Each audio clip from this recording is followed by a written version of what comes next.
Kenya's biggest conversation.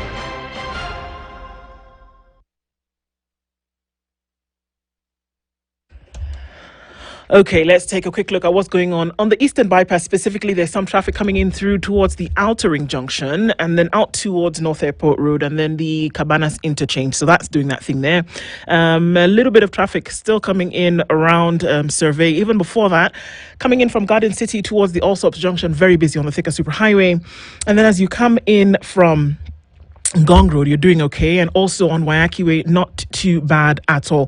Magadi Road had started to build up in about the last half hour or so, but I think we'll get through Friday morning without too much of a hiccup. Sawa. Keeping an eye on all of this. It shouldn't be too crazy with Friday morning traffic. Still a bit of a drizzle in some parts, and we've been told that it's going to continue for most parts of the weekend, so watch out for that. Slippery roads and such, so you want to be careful.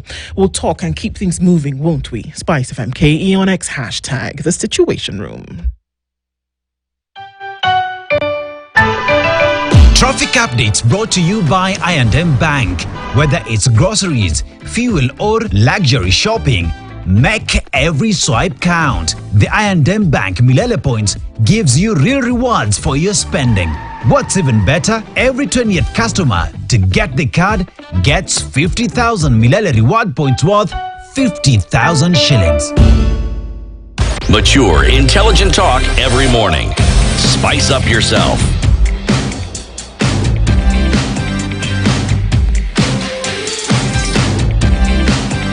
Mornings done right. 94.4 Spice FM, Nairobi. 8 minutes after 8 o'clock, and we're getting into the third hour of Kenya's biggest conversation this Friday morning, wrapping up the week with essential conversations, important ones, necessary to have. Okay, so before we get into that, we want to go into the weekend remembering that there's a date called April 21st. It's coming up, and certain things should be done by then. What? Applications where ALX pathways that will get you young graduates from Kenya, from high school, getting you to universities abroad. And what universities are we talking about? You know, we could just be here talking about it, but let me just take you through them. We're talking about universities of Vanderbilt University, Macalester College, Patton University, Hamilton College, Bates College, Tufts University, UC Berkeley, or the University of Chicago, and many, many more. All you need to do is just get in and apply. You will be given mentors to guide you through these using the LX pathways. And where you get all this information, bit.ly/LX pathway SFM. Bit, that is bit.ly/LX pathways FM. Okay, right. Man like CT, you know what you do? You have this card that you've been walking around in your pocket. You're spending, you're flying, you're shopping, you're doing all sorts of things, and then you can get reward points at the same time. How now? It is not in my pocket. It's in a wallet that is in my pocket. Sorry, please. Don't be angry. Okay? No, just telling you. I&M Bank have this lovely information that they want to pass on to you. And it is simply this. They have a card that they want you to apply for. It's called the I&M Bank World Credit MasterCard. And how do you apply for it? Well, on the I&M On The Go app. I'm saying it slowly in staccato form. In the I&M Bank On The Go app. Okay? This card gives you points. They are called Milele points. Every time you use it, Milele point. Use it, Milele point. The points accumulate, and when they've adequately accumulated and collaborated, you can use those points to purchase all manner of things, ranging from, if you are the sort of person who likes traveling, air, Bus tickets, plane, okay, Tickets. yes. Then you can, if you own a motor vehicle, you can use it for fuel. If you like shopping, most people like shopping. It means they like spending money. See, dual. You spend money by using the card at the same time. Bonga points add.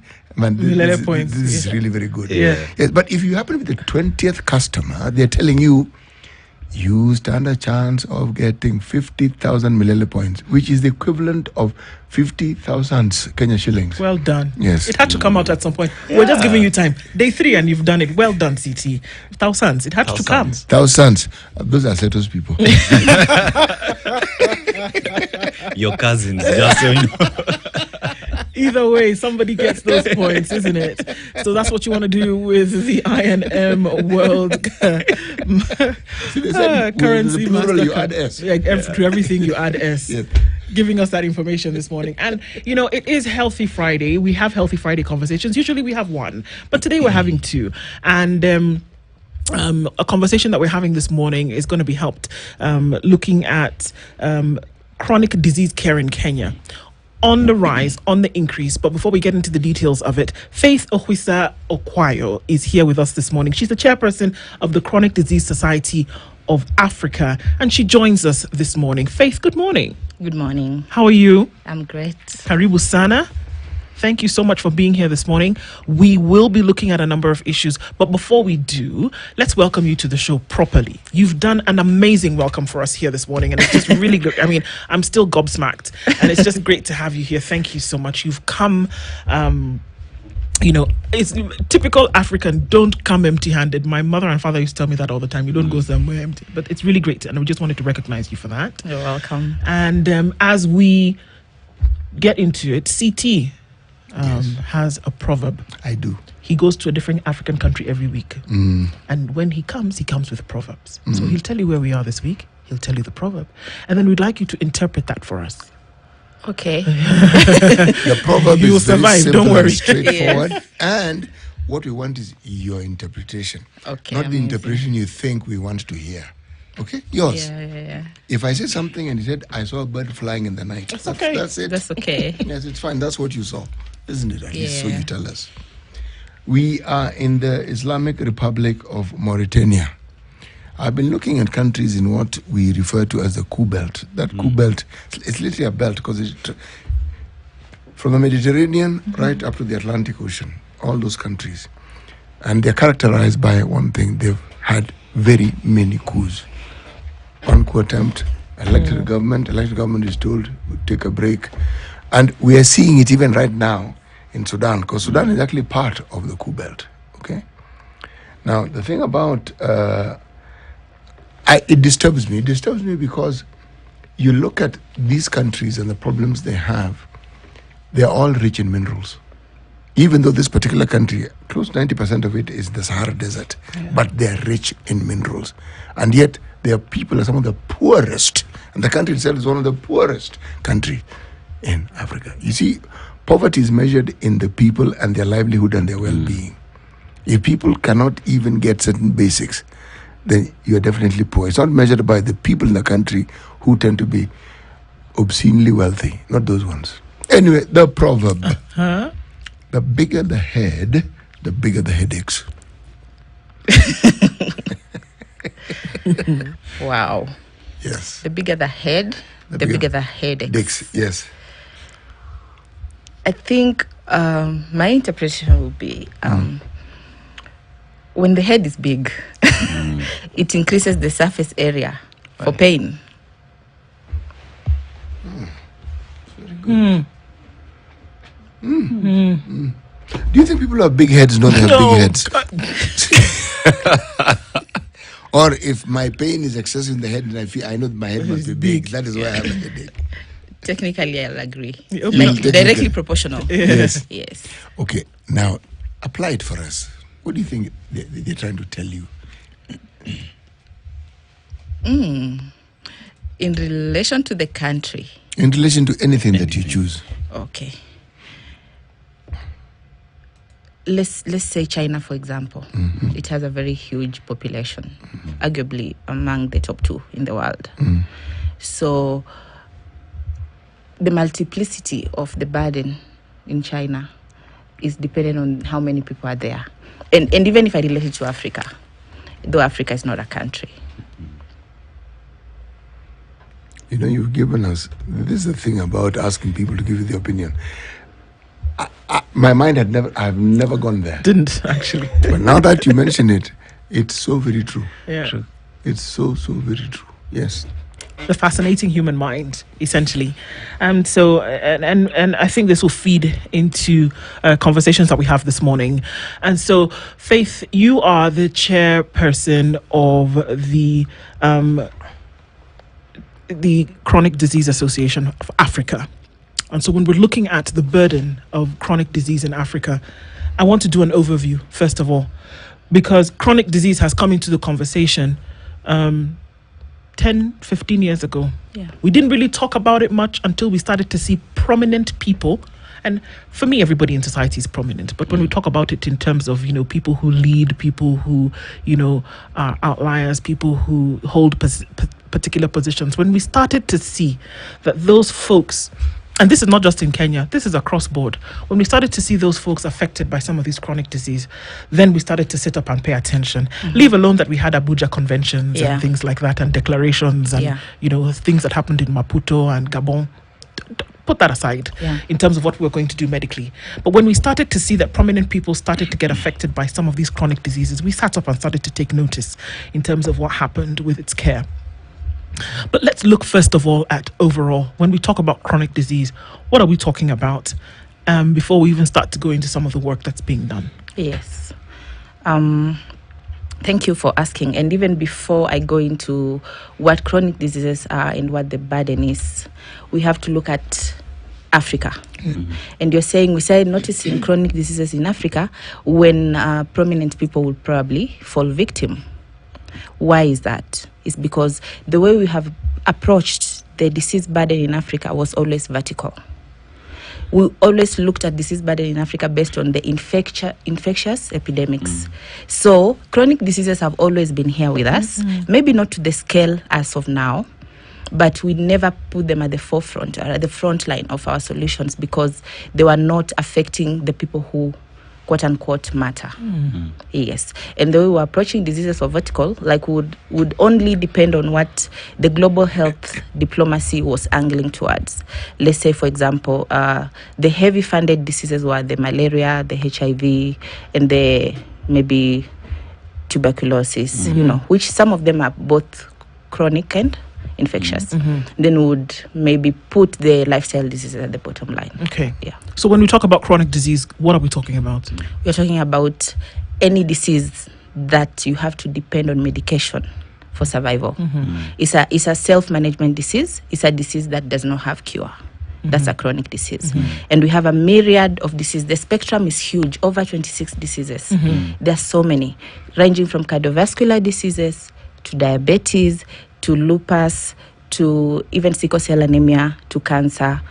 But is cancer a chronic disease? Because cancer can be cured. It can be, you can be cancer free. But is it named as a chronic? I mean, we see that it's often lumped in chronic disease, chronic and critical care, and cancer finds its way there. But is it a chronic disease? Yes. Okay. I would say cancer is a chronic disease because even though you're cured, you are under remission. Okay. The chances of resurgence and recurrence is high. So long as you have, and most people who've gone into remission of cancer are always maintained on certain drugs. They're not necessarily not taking drugs. Okay. Yes, to be able to live a quality of life. Yeah. So when you talk about chronic diseases and the burden that there is, one would just beg to ask, what causes them? What causes chronic disease? There are so many factors. There are so many risk factors of chronic illnesses, ranging from genetic predisposition, environmental factors, lifestyle decisions like exposure to risk factors like smoke, for example, and maybe even our diet, which is not 100% absolute the cause of chronic disease, but it's a risk factor. Okay. Yes.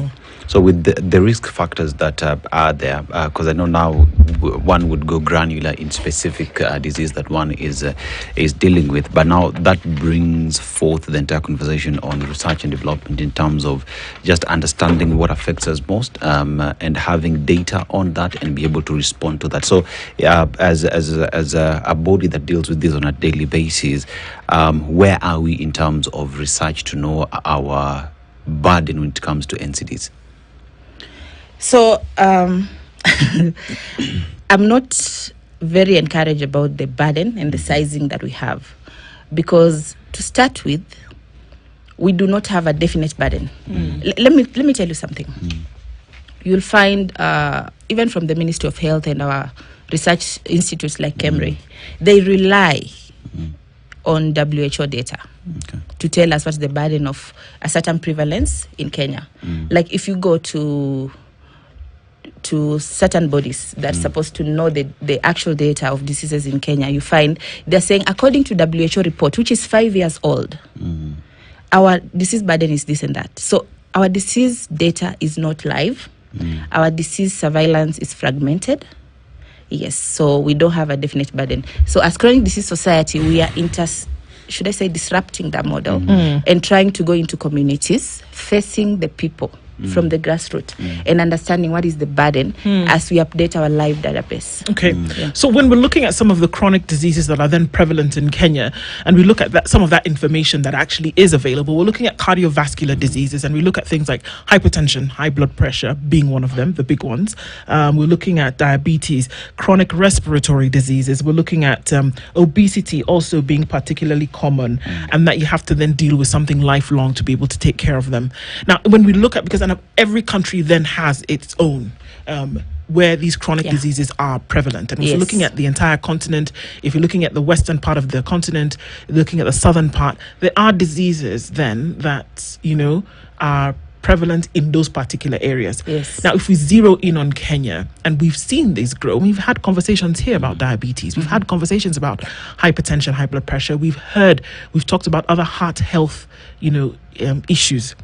The question would be that if we know that these things are prevalent in certain countries, and because you represent, the continent, if we know that these diseases are prevalent in certain areas, what is being done to ensure that, number one, there's enough research around them, that there is enough in terms of treatment care, and that there is enough about knowledge and awareness being done to say, these are what they are, this is what we should be doing to ensure that they're taken care of?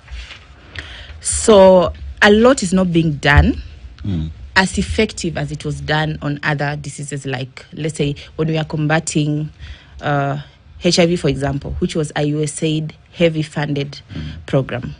You find so much interventions are done, and there's a treatment pathway from diagnosis all the way to disease remission that is there. But for chronic diseases, it's quite fragmented, and we are trying to introduce policies and let's say, for example, global health diplomacy policies that will combat these diseases, because there's a cross-border effect. There's some commonalities between countries of different burdens. So, for example, let's talk about obesity. Obesity is a disease that predisposes somebody to 18 other chronic illnesses. Okay. Yes. So the first strategy you will have is preventative health, because if you prevent people from getting to obesity, then you're preventing 18 other chronic illnesses. They are called multimorbidities that come from one particular disease, especially the metabolic ones that expose you to other diseases. Such as what? Now, let's look at, so if you're looking at essentially the father of them would be obesity. Yes. What are some of the things that we're seeing that would come as a result of these? So obesity, of course, makes you have a lot of visceral fat. And some visceral fat, there's fat that's good and there's fat that's not good. So visceral fat is not good.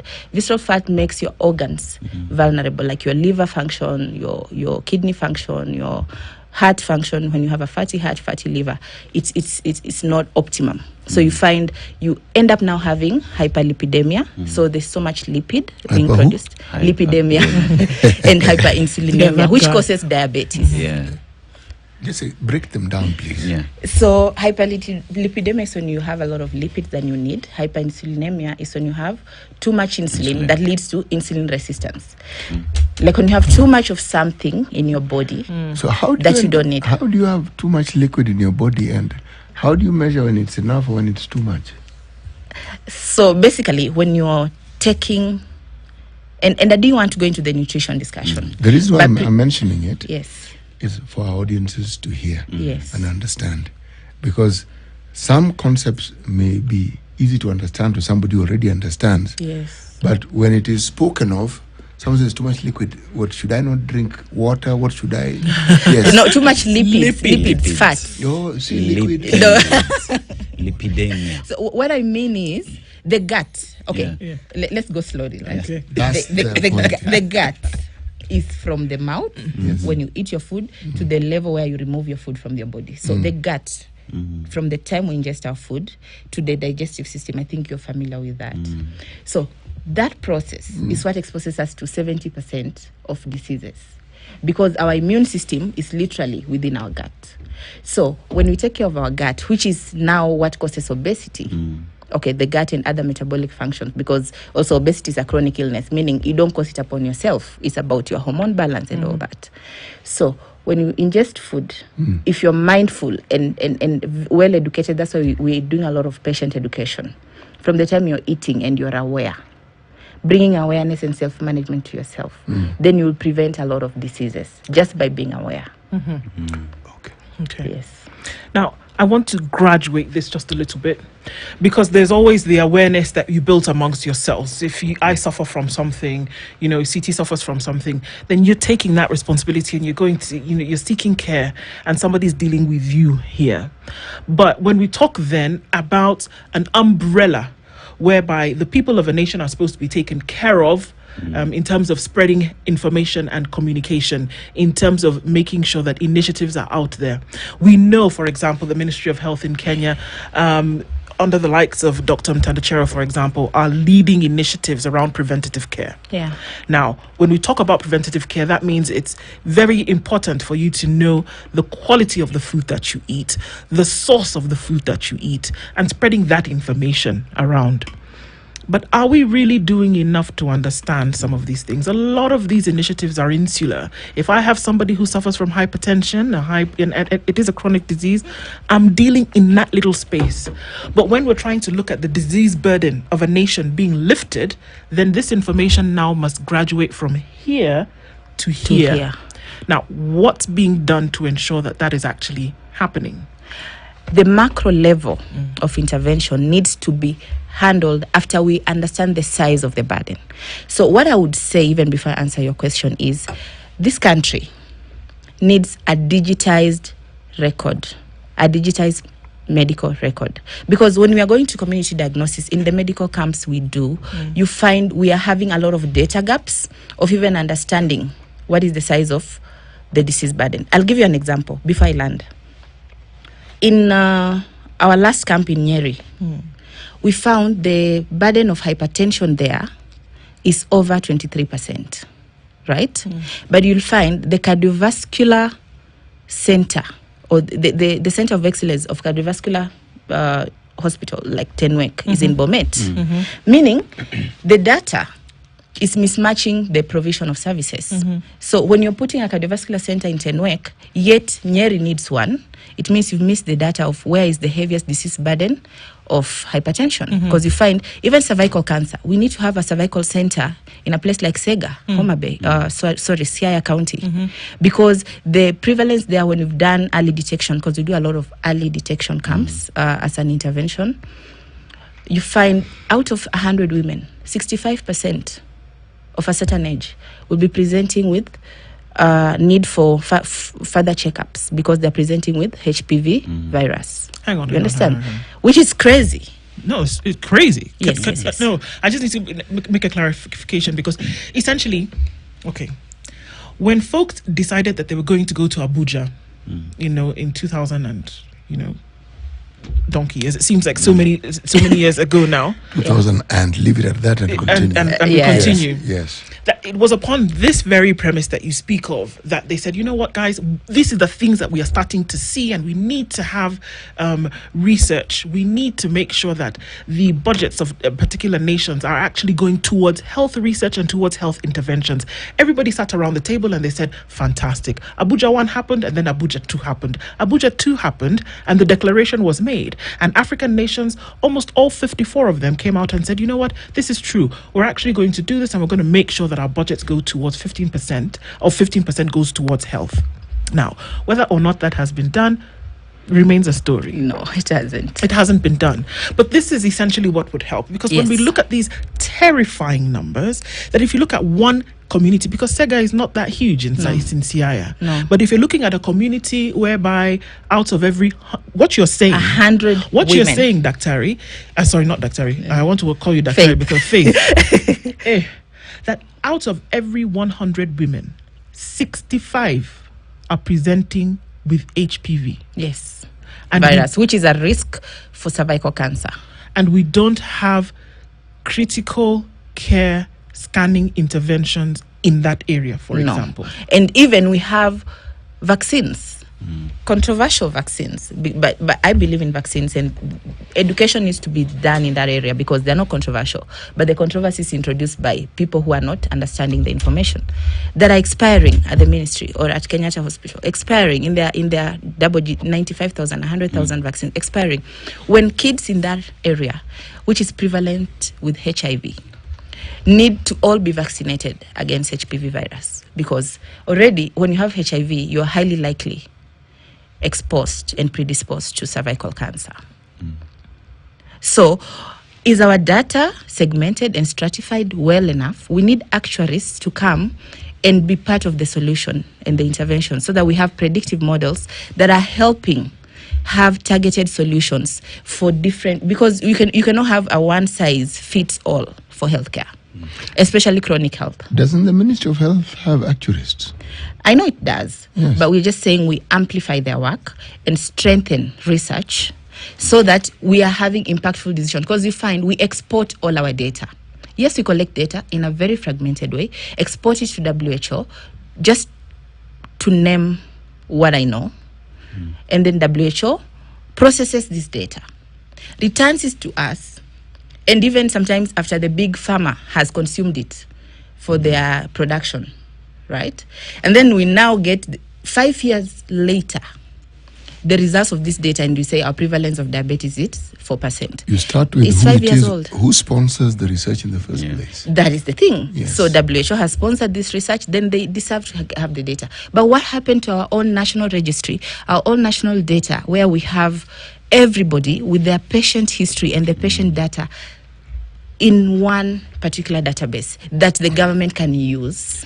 You know, if you look at let's talk about the medical fraternity. Yes. And no, let's talk about our education system and at what point people come into contact with the concept and principle of research.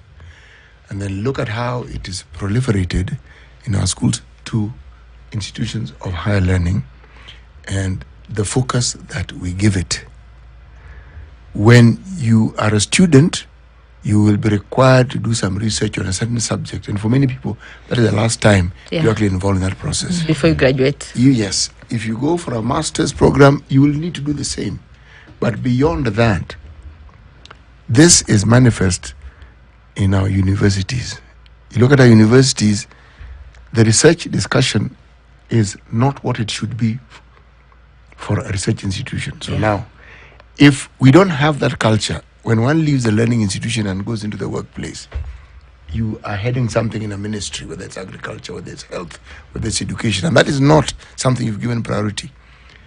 How will you then treat research? Because in the absence of it, the credible data you speak of is not possible. Very. And I'm so happy you've noted the root of the problem, because we start education on research too late on the trajectory of education. Yes. I'm a researcher by profession.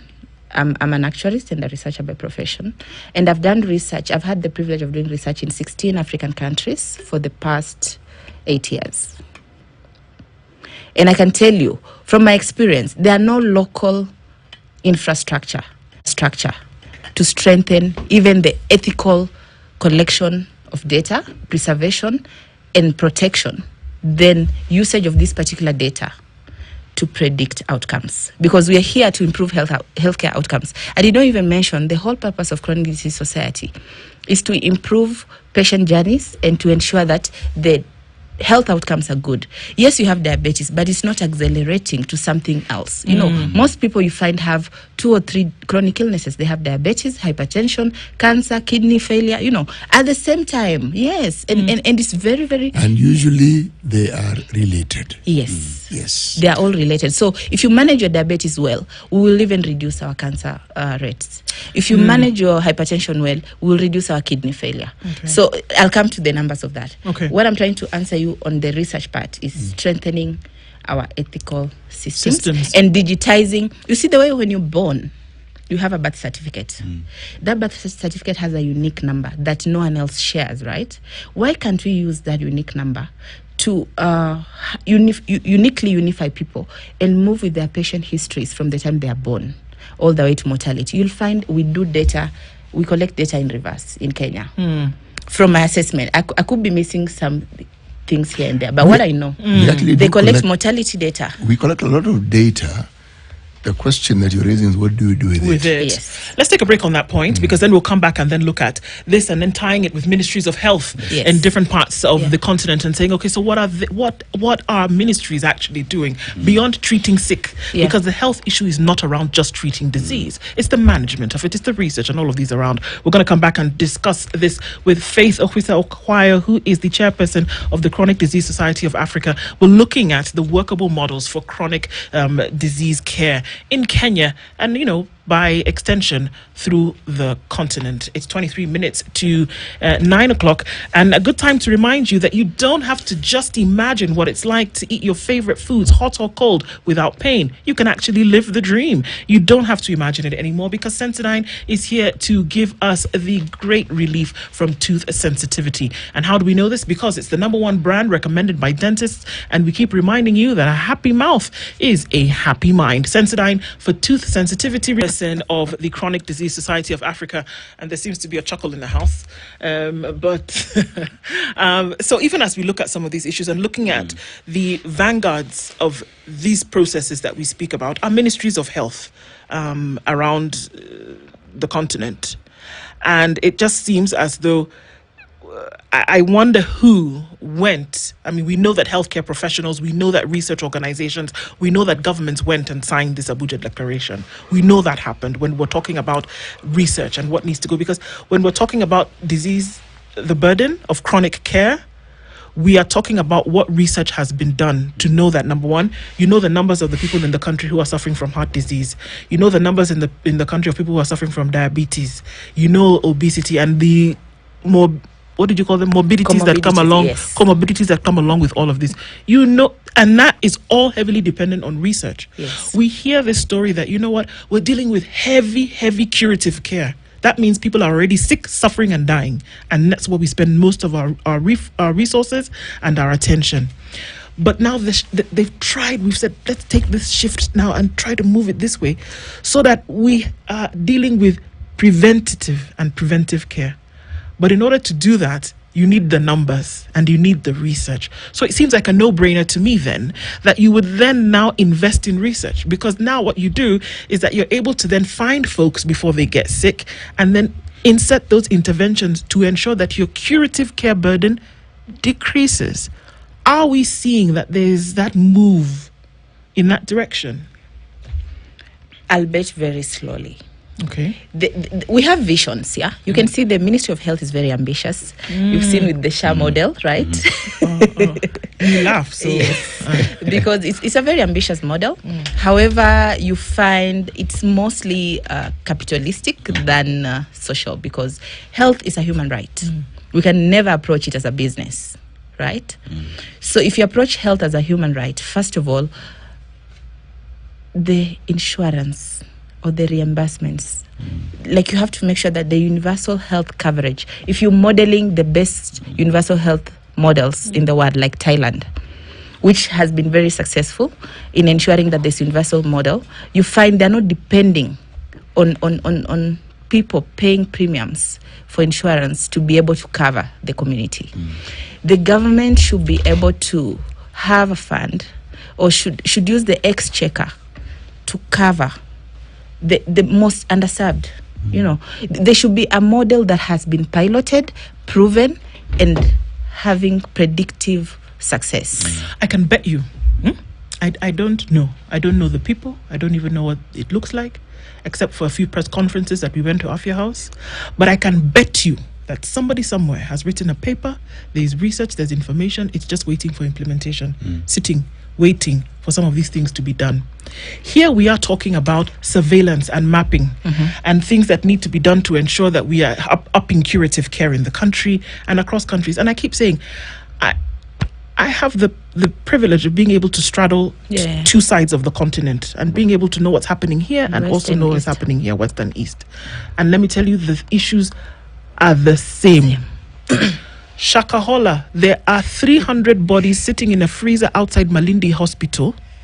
And the reason why we've not been able to identify them is because our research methods are still on the low. We don't have reagents, we don't have I don't know what.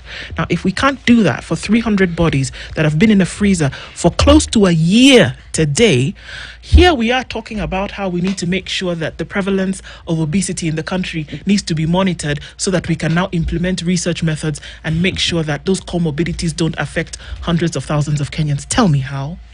Because we are donor dependent when it comes to research, and we look at research as a secondary solution, right? So we are not owning our own data. First of all, we are not even harvesting our own data ethically and using it to optimize our solutions. So first of all, we have, and I'm so happy, and I know some African states are happy that USAID is defunding certain programs because we were only depending on that disease treatment and surveillance model. And then it was also very debilitating and vertical, as we said, because it was making us have so many gaps and neglect other prevalences and focusing on the policies that they have enacted for us to be able to earn those funds. So already the debilitating aspect is depending on outside help for our own research. You find there are so many contract research organizations that are foreign and they are saturated in our market. Like you said, they are proliferated.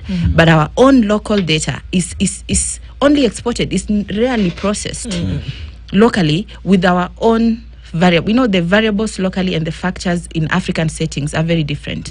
And you see we are adopting a lot of secondary data. We are adopting a lot of other models without making our own and trying our own based on, because let's say even diet, for example. African diet was admirable. It was the least processed. It was the most organic. The Paleolithic diet, like you see in the animals in Africa are still very healthy. Animals in Africa don't have diabetes. And I'm saying animals, let's say for chimpanzees, for example, in Rwanda, they are 99% DNA, almost close to us, and they don't have diabetes. Why do we have diabetes? Because we've changed our diet. The animals have not. You understand? The lab rats, the lab rats that we use to do clinical trials and check for disease, they get diabetes because of what we feed them. So Africa, first of all, you have to go back home and authentically look, where did we start getting it wrong? When you say eating so much bread, so much Elianto oil, so much chips, you know, because that refined oil has a lot of omega-9s, which we don't produce and we cannot counter unless we take omega-3 supplements, as discussion for another day. So already, by altering our diets, we predispose ourselves to other lifestyle diseases, which is also now marrying with other, deficiencies that made us increase our chronic health burden. Urbanization has increased pollution, smoking, and all these sugar sodas that we take. And if you ask me, I would say the government should heavily levy these products. Number one, to increase their prices so that we reduce the disease burden. And number two, the levies should then go and fund health insurance. Yes, the levy should then go and fund health insurance so that you find our people who are underserved and underprivileged. The border menace. You see, most people who are sick of such lifestyle diseases are always in the towns. Nowadays, we go to villages, we go to counties. You find 40% of our mothers, our parents, are suffering from chronic illnesses. Arthritis is very heavy in certain counties. You find certain cancers are growing in their prevalence. Why? Because nowadays we no longer walk long distances. We eat 3 meals a day. Why do we need to eat lunch? Africans used to eat once every 36 hours, and we would live for long years. Yes, it's a myth. Eating 3 times a day. Every 36 hours? Where is this where they eat once every 36 hours? Every 36 hours is like 1.5 days, right? We would eat once. I'm talking 100, 200 years ago, because we had to hunt and gather our food. Okay, right. Right? So the process of hunting and gathering our food improved the resilience, the autophagy, where our bodies will clean themselves, and then we will automatically be healthy. That discussion is really broad, because if I throw in the mortality rate, child mortality, I talk of mortality among adults, it was even higher in that period. and we'd say it is because of this and the other. The point you make is a valid one. The awareness that is sought is inadequate. I agree. What is daunting when it comes to healthcare seeking behaviors mostly is its cost.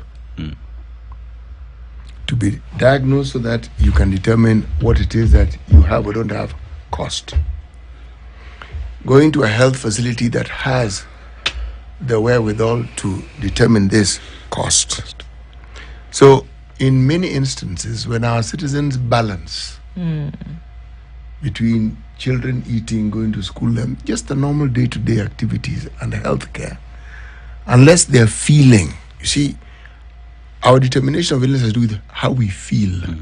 So if I'm not feeling unwell, then I'm okay. Yeah. And even if I feel slightly well, I'll self-medicate.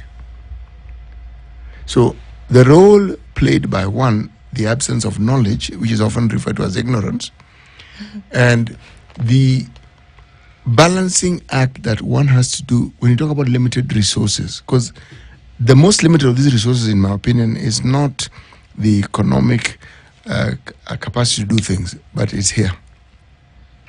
Because everything you've said here, we talk about limited resources. When will we get it into our heads that we should utilize the resources we have optimally? As we talk of limited resources in this country, we talk about wastage. We talk about expenditures that cannot be explained. And they're huge amounts. So this chronic disease discussion is timely. I myself am diabetic. And I'm also hypertensive. Okay? I manage my diabetes through a diet. I don't take insulin. He eats once every 36 hours. Are you on metformin? On the who? Metformin. Are you on any oral antidiabetics? Nothing. Oh, wow. So you've been able to successfully reverse. He has. Yes. And you are now in remission. That's what they call it. Eh? Yes. Then I must There are be no there. flare-ups. No, the flare-ups, no. Okay. No. Then then we need to study you and understand what were your alterations. How did you pivot from your lifestyle choices? What did you change about your diet? Then you can even educate other people. This is interesting. If you know, I can be the CT spokesperson. Yes. You know, we can talk about that. Don't later. call him city specimen. The specimen one. Specimen one. Yeah. Research human subject. Sample, yes. Research human subject. 001 Yes. of 2025. So this was interesting because when this all happened, and you know, right here to be able to see that, and so we saw a CT who came from this way on a Thursday to then coming back, and it was a totally different way on a Monday. Wow. So it was cold turkey, literally, and whatever he was doing before stopped, and so and literally went from abundance to I'm not doing this anymore. So of course there was There was a shift. It was a total shift, and it was, you know, from here and saying I'm not going to do this anymore. Wow.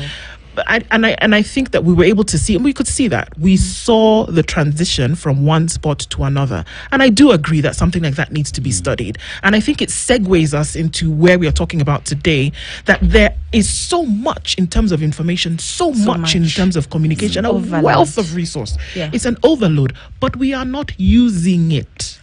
So We are not using it. we So need who to needs to policy. come and say, I'm going to have a conversation with CT about what you were able to do that's going to be able to help somebody else? The government. But I have to explain this so that I give it context. Yes. I knew I was hypertensive, but I had to collapse and be taken to hospital. From here, yeah. For You me had to- your Damascus moment. That wasn't Damascus, it was a Red Sea moment.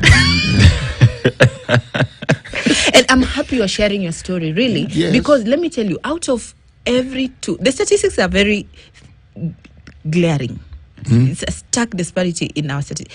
Out of every two people, one is highly likely to get diabetes or hypertension. Yes. So we are looking at 50% prevalence if we do early detection. You know, some people are pre-diabetic and they live with it 10 years before now the big diagnosis, then they say I have it. So at least you're lucky enough to get it early, be aware, and then now reverse it through early detection and patient education and then self-management. So we need to incentivize that. But imagine, for instance, if I was not able to be taken to hospital, if I hadn't collapsed, I would not have known I'm diabetic. I'm so sorry. No. And that happens to many of us, because when we go for our medical camps, you find people only realize they have cancer at the late stage when they are 1 week away from death. People only realize they have diabetes when it's already progressed to kidney failure. Yes. So the late diagnosis burden is what we're trying to reverse. Early diagnosis, early detection is what we do most. We do community diagnosis. We go, we create awareness within a village. We go, and we need to really involve CHVs in healthcare seeking behavior essentially needs to be improving the healthcare seeking behavior by integrating it in our organizations. How do you get people to actually go and get tested? How do you get people to actually go for health checks? First of all, we go to the people. As Chronic Disease Society, we go to the people, as many as we can, and we need to multiply that effort through now what you guys are doing today. When you go to them, what do you do? We ask them to do screenings. So we do what we call medical screenings and health checks. Then we do health talks. So you actually have a medical camp? Yes, we always do a medical camp. As frequent as possible. Now, when we establish there's a burden of a certain disease in an area, we can even camp there for a full week. Let me ask the question. After you leave, what then happens? Then we refer them to care. We link them to care. That is where now that gap comes in, because they know they've been told.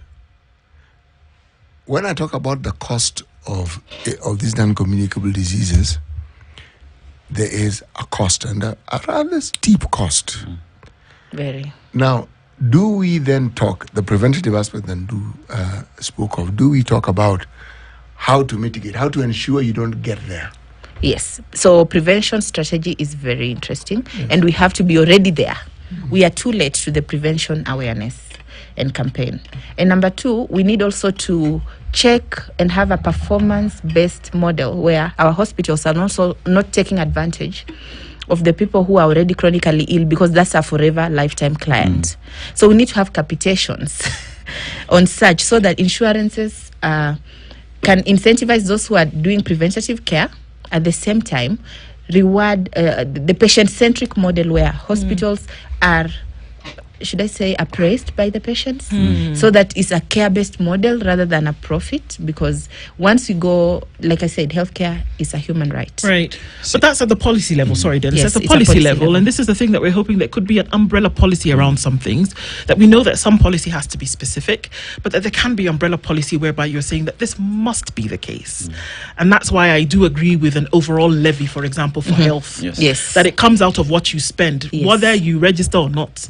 It comes out of what you spend. This money is ring fenced, and it goes directly to this thing, because that's one of the ways in which you can do things like this. That's why, for example, and I sometimes hate to use the example, but that's why people like Michelle Obama were able to stand up and say, let's do a proper school feeding program whereby children are not eating junk, that they're now eating healthy meals, because they do provide food in schools, that they're eating healthy meals. And what do? It's preventative care right from the child. And I agree with you, because the absurdity of our system is, you can imagine, we are calling people to register and on board on SHA. You should be already on board and on SHA by virtue of being a citizen of Kenya. That's why we are calling for a digital registry that is universal, that starts from the time you're born, because most of us are born in a hospital. So you're already onboarded on that, and then your patient history, that unique identifier, works with you every time, so that when you go to any hospital, any doctor, so long as you have given that PIN, can access your patient history. That will improve even for planning and the level of burden, knowing this population is high risk of this and this. Then once, like if you model the Cuban model, where you have a family doctor who knows your grandparents had diabetes, your parents, so they already prepare you to prevent this based From on your happening patient to you. history. So all this comes down to data and research. Yeah, pretty much it was just for the sake of the conversation. I mean, we'll talk about what needs to be done. You look at the government policy in terms of universal healthcare that is there. We have it, but is it working? Is there intentionality in making sure that all these processes do work? We talk about NCD clinics and specialized centers taxing unhealthy products, because we talk about the sugars, the sodas and whatnot. But then again, even when we tax them, where do these funds go? Like Sitia said, we take these tax and put it into, we put them into healthcare to respond to these disease burdens that we do have. Like, for example, we have taxes on sugar. Where does it go? Do we take it back to our healthcare system to help with what it is we're talking about today, or we're just taxing for the sake of raising revenue, then spend it on what wastage that city is talking about? But then again, how do we have this conversation with people like you to ensure that the government understands the disease burden and does right by the people? That second bit, they do understand the bit. So it's integration of solutions, because you've asked many questions. let me try to remember the first one. Answer one in Yes, yes. a few seconds. So we need a foolproof pool to fund the chronic care, because you find we are pulling from a risk pool where you're depending on people to contribute who have jobs to contribute. So I agree with you when you say the levy, like levy goods that are coming from outside. We can borrow a leaf from Donald Trump, unpopular opinion, and tax some foods that are coming literally to kill us, because they really have zero nutritional value. We don't need direct sugar in our body. No. We have Taking enough. direct, and you can eat a sweet potato, and the sugar will be processed organically by your liver. But now, when you are drinking the sugar, the body is confused. It's too much. Exactly. Yeah. Look, there's never enough time to have conversations like this. I think it's very necessary that we do what we do with these conversations, that we put them front and center of the attention of those who craft policy and then implement it. Very important for us to have, especially now when the disease burden is so heavy. So we want to thank you so much for being here with us this morning, and we're looking forward to another time when we can do it again. The chairperson of the Chronic Disease Society of Africa, Faith Okwisa Ohayo, has been here with us this morning. Thank you. And we want to say thank you. Thank you